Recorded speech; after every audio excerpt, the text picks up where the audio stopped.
I want to introduce you to the Brunel's SS Great Eastern, steamship Great Eastern. This was the largest ship in the world from its launch until the early part of the 20th century. And the background to it is that in 1851 there was the gold rush in Australia, and this really encouraged shipping speculators to consider getting from Britain to Australia by steamship, but the problem was always the coal capacity. And Brunel had been successful with two ships, the Great Western and the Great Britain, and especially the Great Britain, which of course you can see now preserved in Bristol, in the harbour in which it was the harbour in which it was built. And what he did is he scaled up the Great Britain, and he recommended a ship that could carry 6,000 tons of coal that would go out via Cape of Good Hope and then return via Cape Horn, so circumnavigating the world, but coaling in different places en route.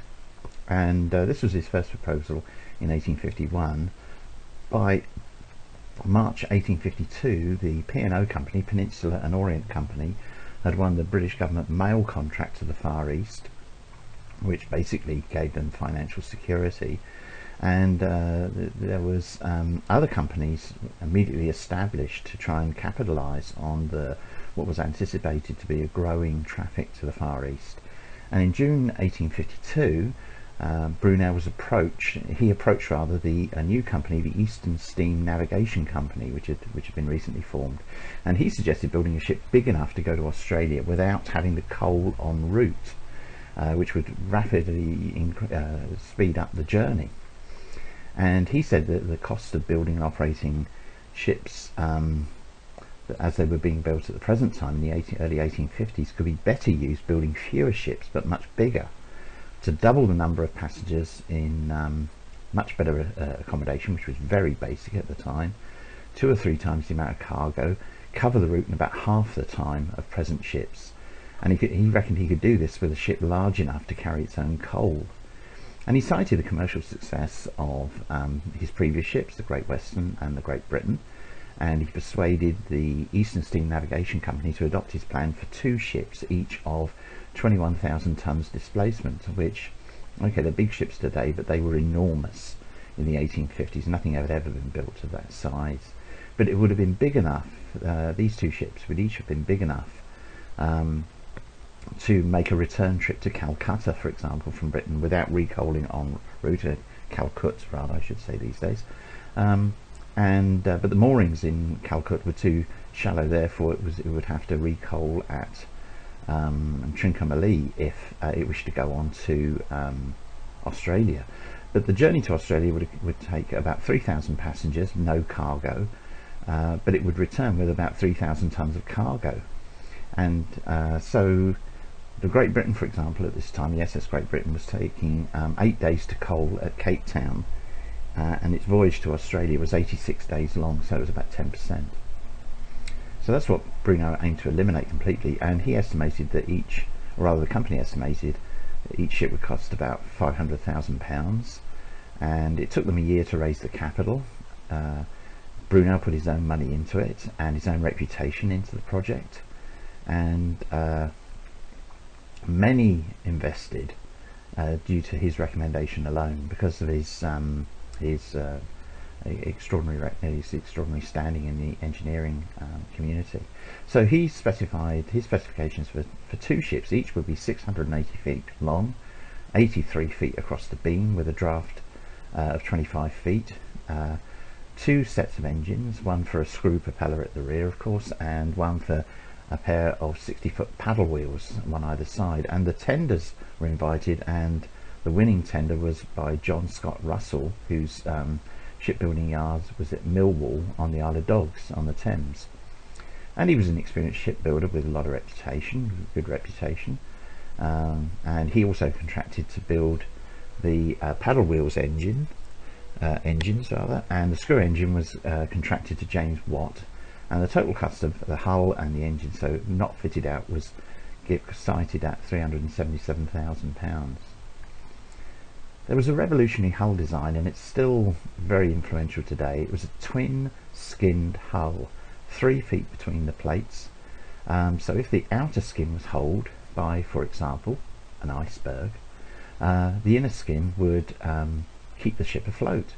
And the inner hull was also divided by 10 transverse bulkheads, completely self-contained compartments, and they went right up to the upper deck level, which those on the Titanic certainly didn't. And also 2 longitudinal bulkheads in the central section, subdividing the boiler and engine compartments. So the ship could actually split in 2, and IKB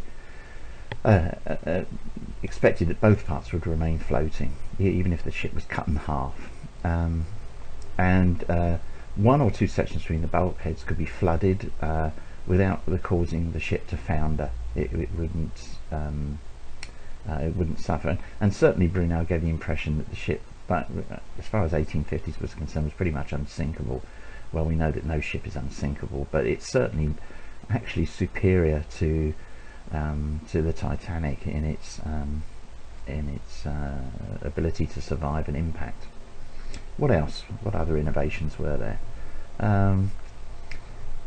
Brunel allowed no openings of any sort in the outer or inner hulls until you got high up above the loaded waterline, and that meant that if there should be any problems with bilge pumps, it wouldn't stop the ship from proceeding, and indeed repairs could then be made while at sea.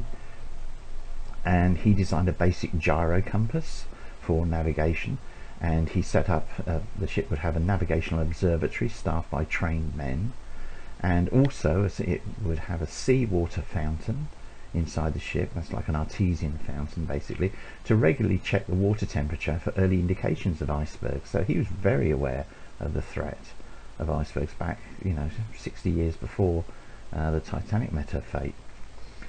The ship had exceptionally longitudinal strength combined with a careful design, so that every piece of metal actually carried a load. So you didn't want any iron fitted. In other words, not to make it convenient to the mere putting together of the whole as a great box. In other words, no bodging by the builders. Work started in 1854 with the first plates laid that formed the base of the keel. It was built parallel to the River Thames because it was so large, and because it would be impossible to launch it from the slipway if it was pointing into the river, because by the time the bows got into the river, the stern would still be high and dry, and it would actually drive the bows underwater. And even if they did manage to get it into the river like that, it would probably block the river because it's so long. So the idea was to launch it sideways. Brunel wanted it built in a special dock like the Great Britain had been built in Bristol, and that's the dock which it is in today. But the shipyard was too small. The cost of building a special dock was prohibitive. Russell leased an adjoining yard, Napier's, who had just previously moved to the Clyde to be able to build bigger ships. And the Thames was definitely seen as too narrow, but they persisted. Watts built the screw engines at their Soho works in Birmingham. Russell put up workshops to build the paddle engines. Russell sought additional funding to erect a massive crane for lifting the plates. The cost, though, was so prohibitive that he just left it to hand tackle, sheer legs and hand tackle. 30,000 wrought iron plates went into the Great Eastern, each 10 foot long by 2 foot 9 inches wide. So you can imagine the weight. Things did not go well with Russell. Brunel considers Russell's management methods, especially his delegation to juniors, as a complete lack of control. Brunel, of course, was an absolute control freak and wanted to control everything. Every single plate on the Great Eastern was individually designed, for example. But there was always trouble between him and Russell, and frankly Russell does try to cut corners,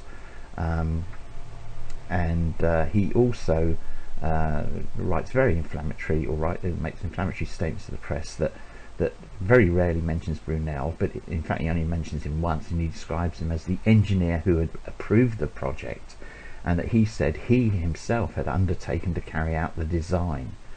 So that's far from the truth. He was meant to just follow Brunel's detailed plans right to the last letter, and but that rarely happened.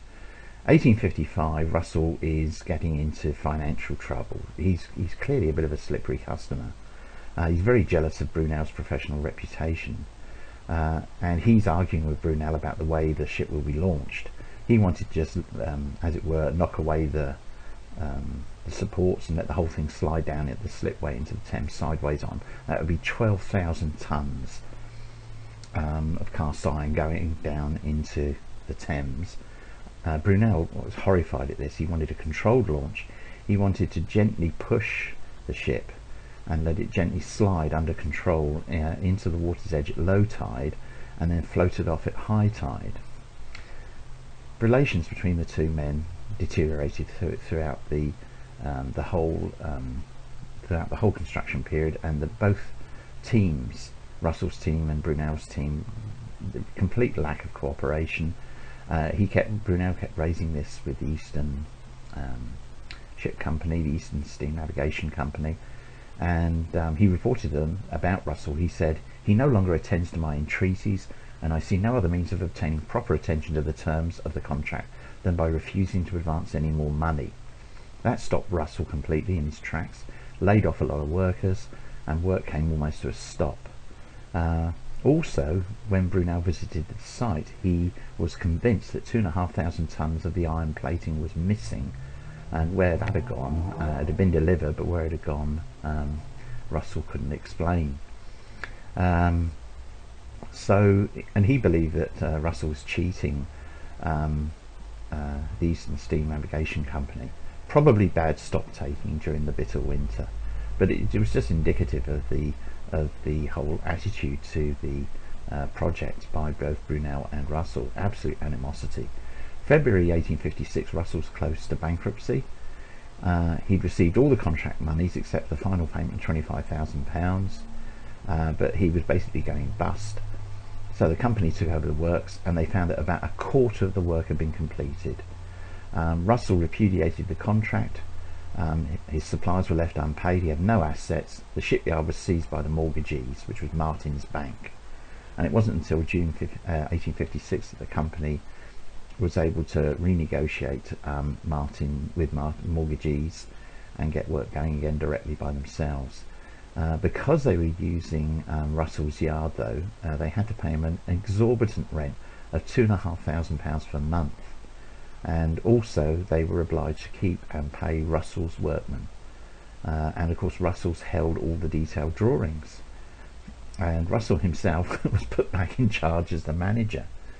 By this stage Brunel is in pretty poor health, but he's determined to carry on, and other engineers rally round to try and help him, particularly Robert Stevenson, his long friend, obviously his rival, but also a long-standing friend, and of course Daniel Gooch from the GWR. Work gradually got going. The company directors supported Brunel throughout, but of course, you know, it's like having a tiger by the tail. They had little option but to do that. And by the 28th of August, Brunel is still just the way he worked. He was still hadn't finalised arrangements for the mast, the rigging, and the cabin fittings. But this was part of the fitting out, and it wasn't that urgent. But Russell used it as a way of criticising Brunel, consistently criticising, and Brunel was criticising Russell in return for his work methods. On the 19th of September of that year, 1856, Russell went on holiday in order to avoid Brunel, and Brunel took over and demanded the entire and undivided authority over everybody in the yard, and you know, put everybody's backs up because they just didn't have that sort of manic attention to detail that he had. But anyway, despite his declining health and many other commitments, he struggled to keep the whole project ongoing. By the following year, September the following year, 1857, the work had advanced so much they could begin planning the launch, and Brunel was planning a cautious and controlled launch using the ship is actually sitting on the part completed ship is sitting on two massive cradles, and the idea was to push these cradles down the slipway to the water's edge with hydraulic presses, and he felt that once the presses start pushing the ship, then of course gravity would take over, and it would begin to slide down to the river. So to control this, he set up these massive brake chains. That's where that famous picture of Brunel was taken, in front of the chains, these massive brake chains on the drums, which would slowly unwind under control, and so the whole thing could be operated very carefully indeed. Eastern Steam Navigation Company by this time is really up against it financially, and it's facing legal action over the occupation of the yard. Russell's mortgagees are actually now demanding the rent. The original contract date is passed. The whole thing is a mess. 3rd of November 1857, Brunel agrees to attempt the launch. He wants to have moorings on the riverside of the hull as well, and so they chose that day to make the first try. And Brunel said he wanted absolute silence during the launch and didn't want any fuss or bother, but in order to try and raise money, the Eastern Steam Navigation Company sold tickets to the launch, which is exactly the opposite to what Brunel wanted. And he wasn't even informed until the launch day, when he goes to the yard and finds there's thousands of people all jostling for the best view, some of them in very dangerous positions. No health and safety back then. And in the middle of this chaos, the company directors asked Brunel to choose a name, and he was so harassed. He said, well, you can call it Tom Thumb for all I care, but it was actually formally christened as Leviathan. And he made his first attempt to launch at noon, and as soon as the chocks were knocked away for the cradles, the ship immediately began slowly moving, and that caught one of the brake drum team by surprise, and the large poles they were using to try and control the drum flew round and killed one and injured others, and they immediately stopped them. The whole thing was immediately stopped. The barge crews out in the Thames, who had chains to the ship to try, and they were going to wind the chains in as the ship moved towards them. They were so panicked at seeing this massive ship move towards them that the whole thing was in chaos. And so when the ship was stopped, Brunel basically told them to just go away, and he decided he would just use the chains at the bow and stern from the landward side and the hydraulic rams. Second attempt took place at 2 p.m. Almost immediately the hauling chains, the drag trains, began to stick, so work was suspended. And there was a next attempt was made on the 19th of November. It's spaced out because you have to allow for the tides and also for resetting all the equipment. More hydraulic rams were installed. The ship moved a short distance, and then the rams failed, couldn't move it forward anymore. In fact, the rams frequently failed. They perspired. In other words, water under the full pressure was being forced through the cast iron, and they burst. So you didn't want to be anywhere near one of the hydraulic rams when they were trying to do this. So bad weather prevented work for December. The next attempt was made in January, and they managed to nudge it a bit further forward. Brunel has been practically living in the yard for these 2 months, and I mean, you know, his health's not good. So it's put a lot of pressure on him. By the 30th of January 1858, that's the high spring tide, so he wants to get it down to low water mark, so then the high spring tide will lift it off the cradles.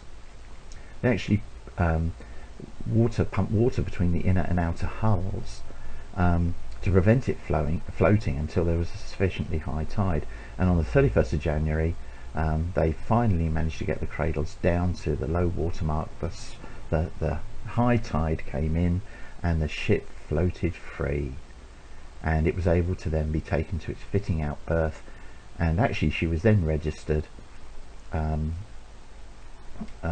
as the SS steamship Great Eastern, and the launch actually cost £120,000, which was 6 times the cost of the dry dock that Brunel had planned for building and floating her from. So there we go. That's the prescience of you know, the commercial men. The overall cost of the unfitted ship was £600,000, pounds. That's half as much again as both Brunel and Russell predicted of the total cost of the ship after fitting out.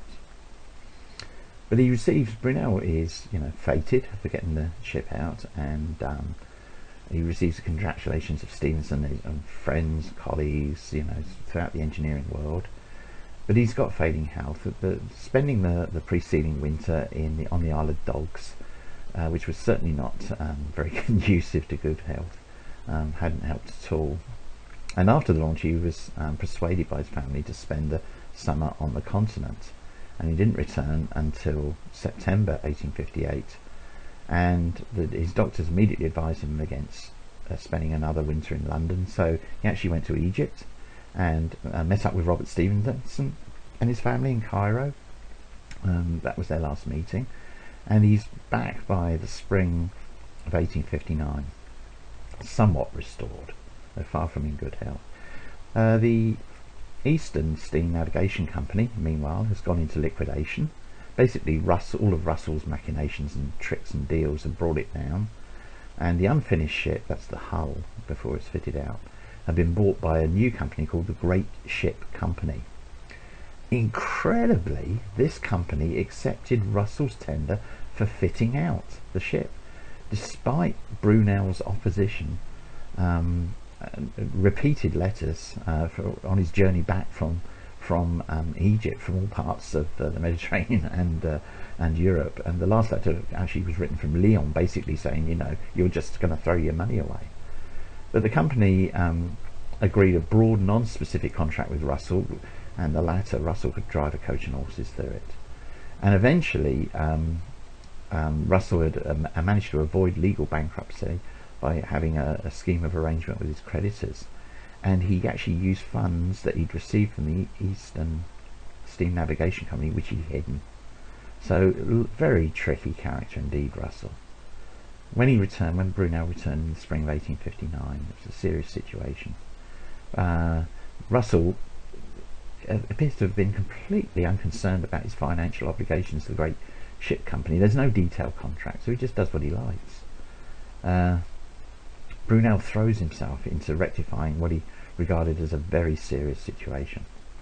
By then, it's certainly known that he's suffering from a kidney illness known as Bright's disease. So he knew this was his last struggle, his last adventure. On the 6th of September 1859, Brunel visited the Great Eastern prior to her initial sailing to Weymouth. And that was where they're going to adjust the compasses, because you have to, at that stage turn the ship to all the cardinal points of the compass, and you adjust the compasses to make sure they're pointing in that correct direction, and you add magnets around the ship's compass to adjust it. And that's when he posed for a photograph in front of the funnel. Immediately after the photograph was taken, he collapsed, and he was carried ashore partly paralysed and taken to his home in Duke Street. And he rallied a bit and dictated a few letters about the Great Eastern. But the ship's size was aimed at reducing coal consumption, and it was equipped with heaters for the boiler feed water to preheat the water. These were iron water jackets that went round the boiler flues, and it was an innovation derived from an accident he'd had with the Great Western, SS Great Western, and it was installed by Napier, and effectively it cooled the exterior of the funnel's flues where they met the wooden decking, so there wouldn't be any fire or anything like that. And so these iron jackets ran right the way down the funnels through the grand saloon, which was directly underneath, and they were concealed by large mirrors in the saloon, and temporary stopcocks have been fitted to check the water jackets for leaks, and they've tested up to 55 pound pressure, which is pretty good. On the 8th of September 1859, the Great Eastern was proceeding down the Thames. The paddle engines hadn't been tested there, and it was all under the charge of Russell's men. It was being towed by tugs. The dirty Thames water in the paddle engine's boilers caused them to prime, so water, instead of steam passed to the pistons, washed away the lubrication, and the water, not like steam, you can't compress water, so the priming could fracture the cylinders and piston heads. The boiler's water level dropped, the priming reduced the power to the pumps, forcing seawater into the water jackets for the preheating, and the pump switched over to pumping water directly into the boilers. So the stopcocks on the standpipes had also been wrongly closed by Russell's men. This heated up rapidly, and so they had reheated up rapidly, acting like boilers. And on the 9th of September, off Dungeness, steaming at 13 knots, the forward funnel uptake burst. It wasn't actually an explosion, it was it was an explosive burst.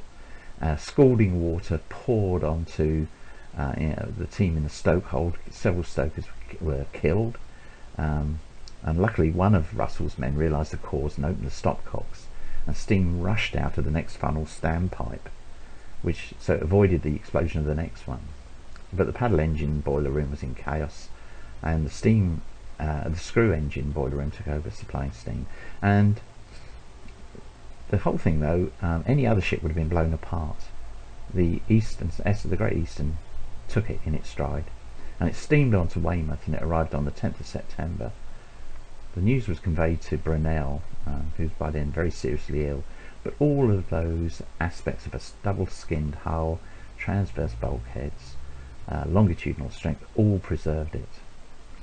The size of the Great Eastern was not exceeded for 49 years, and that was in 1908 by Cunard's Lusitania. She was the biggest ship in the world for 49 years. But the innovations, of course, did create problems, because being the first, you always have to find out what's going to go wrong. She was never operated on the Far Eastern route, and that was the route she was designed for. So by using it on other routes, she never succeeded to be profitable. For example, on the 10th of September 1861, she sailed for New York, well filled with passengers. On the 13th of September, she hit a very severe storm, and the lifeboat just in front of the weather side paddle box broke free, and they managed to cut it away so it wouldn't foul the paddle wheel.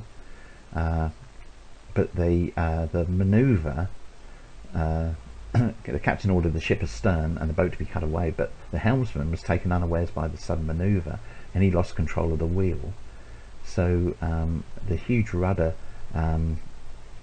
was hit by the screw propeller, and it swung over and hit the hull, and it broke the vertical steering shaft completely in two, and the steering was lost. So the ship was at the mercy of the storm. And it quickly demonstrated no matter how big a ship, you can't withstand the North Atlantic. There were a series of terrifying detonations at the stern, and this is when the rudder was smashing against the screw blades and the screw engines were stopped.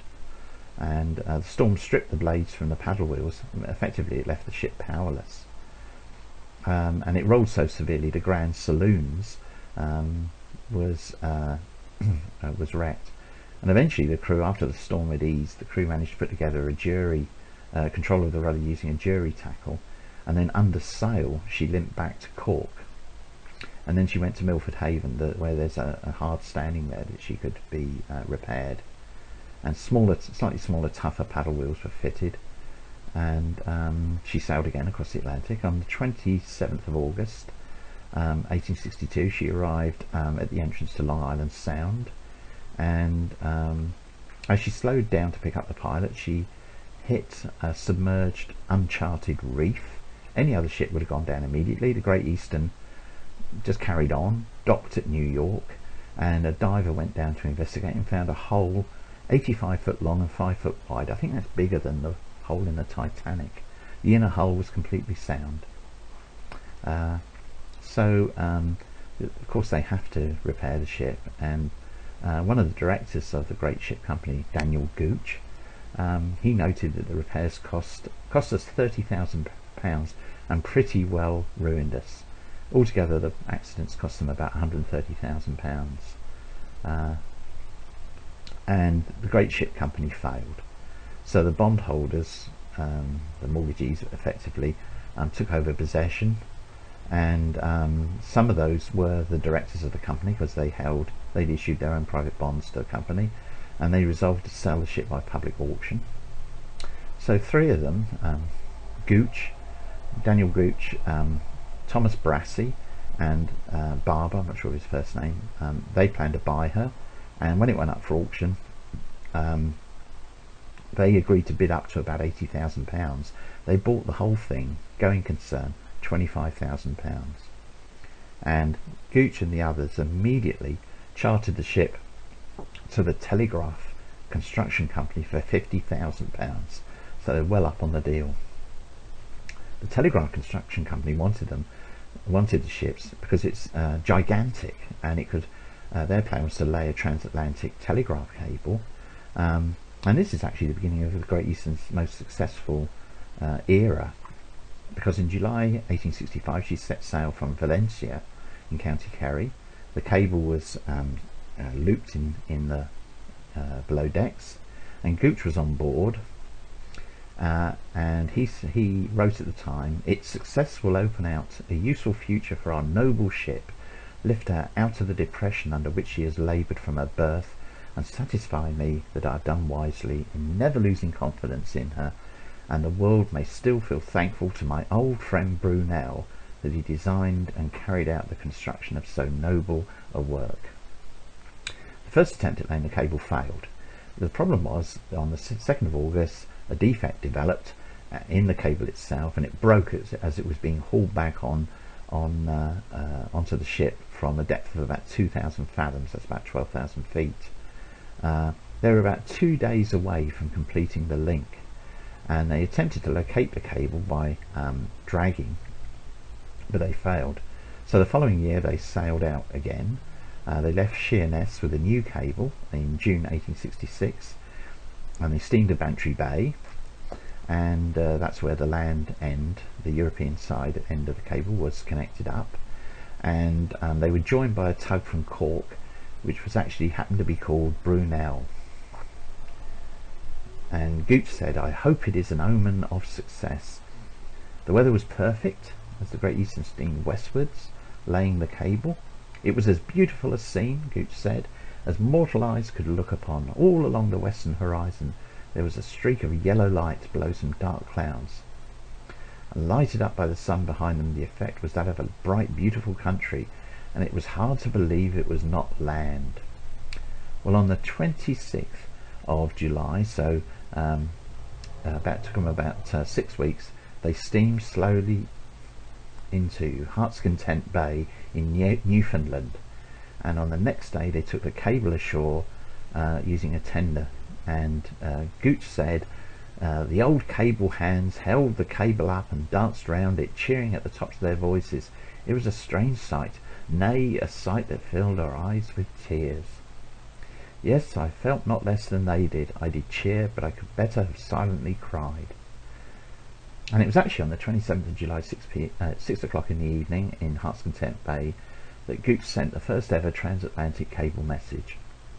And it read, "Gooch, Heart's Content, to Glass, Valencia, 27th of July, 6 p.m. Our shore end has just been laid, and a most perfect cable, under God's blessing, has completed telegraphic communication between England," actually Ireland, "and the continent of America." So then the Great Eastern started steaming eastwards on the 2nd of September, and they located the cable, the broken cable they'd laid the previous year, and they grappled the end and brought it up and spliced a new bit of cable to it, joined it up, and turned around and went back to Heart's Content Bay, and so there was a second cable, and it doubled the capacity of the transatlantic telegraphic communication. After that success, the Great Eastern sailed out from Heart's Content Bay under full power, all sails set, every flag they could find flying from her. And she returned to Britain, and Gooch became a baronet, was given a baronetcy, and thereafter the Great Eastern travels the world, laying cables hither and yon, for example between France and America, Bombay to Aden, and then on up the Red Sea. Fully loaded with cable, she displaced about 32,720 tons, the draft of about 34'6", which is immense for the time. Nothing else anywhere close to her. By 1886, this is about 20 years later, after a 20-year career laying cable, she was anchored in the Mersey and sold and turned into a fairground showboat. And as Gooch wrote, she was moored in the River Mersey and had been transformed as a speculation by a syndicate into a floating palace, concert hall and gymnasium. And as we passed, the band was playing and the trapeze was at full work, a deplorable exhibition which would have broken the hearts of Mr. Brunel and Mr. Scott Russell. I don't know that Scott Russell would have been too concerned. In November 1888, 2 years later, she was sold piecemeal at auction. The hull was bought by Henry Barford Sons for breaking up. They were the scrappers. The ship was so tough they lost money on the deal. And Gooch wrote at the time, when he saw the wreck of the Great Eastern being ripped apart, he said, "Poor old ship,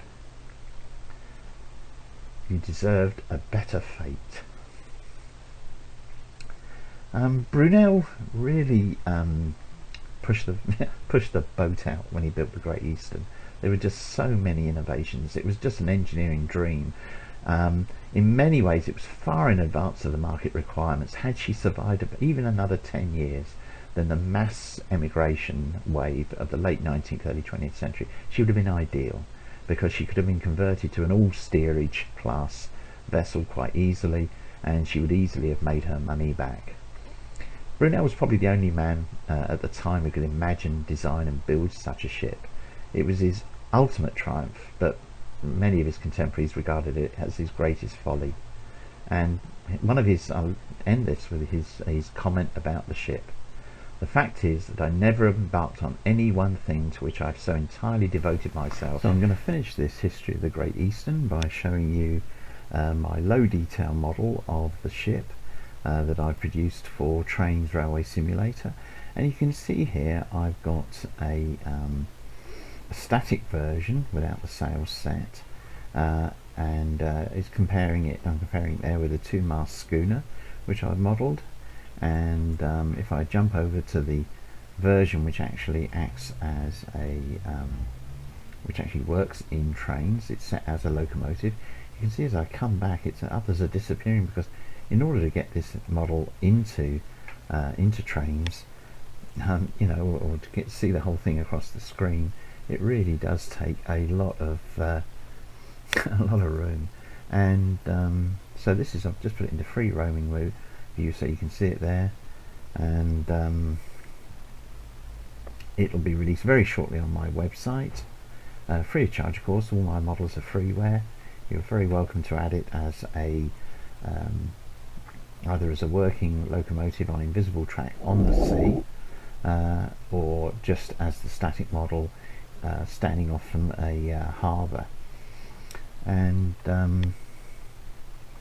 I like to think it's a bit of a tribute to the brilliant Brunel. There he was prepared to consider such an enormous ship at a time when nobody had any sort of thought that such a vessel could sail across the seas. But also with the double hull, the transverse and longitudinal bulkheads, he built a really safe ship. And if it had the sort of backup in the sense of the lighters that were meant to operate with it, and and of course used on the routes for which it was intended, then who knows, the Great Eastern might have survived long enough to be preserved like her earlier sister ship, the Great Britain, which you can now visit in Bristol. But there we are, there she is, sailing off, sailing off into the sunset. The steamship Great Eastern, arguably, I think, Brunel's masterpiece. So I hope you enjoyed this video. Although I put it under railway history, of course there's no railway in sight, although the railway certainly came to serve, was designed to serve the ports where she was due to sail to and from, and I had to sort of characterise it under something. So as I say, I hope you've enjoyed this video, and if you have, please give me a thumbs up. Please leave a comment, query, anything like that, and please do subscribe to my channel.